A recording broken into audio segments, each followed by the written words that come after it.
Standalone, 25 basis points or quarter point isn't going to have a big impact on the housing market. However, these things are additive. We had last year, we had the federal government put some tightening around the rules restricting the access to insured mortgages. And then in Ontario and British Columbia, we've had provincial governments enact additional measures aimed at slowing the Toronto, Vancouver housing markets.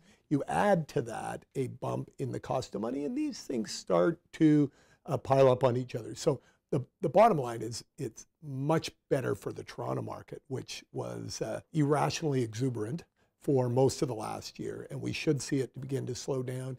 I don't think it will have a material impact on markets like Alberta, Saskatchewan, Manitoba, Quebec, and Atlantic Canada, where affordability is pretty darn good. It's much different than it is in Toronto and Vancouver.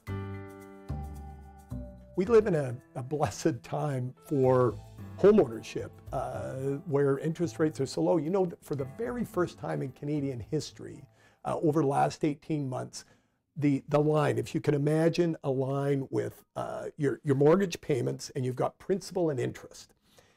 For years, we paid more principal, more interest and less principal. But as interest rates got lower and lower, those lines crossed for the very first time. And we're actually, as a nation, collectively paying more in principal to banks, in other words, more to ourselves, and less in interest. It's never happened in history.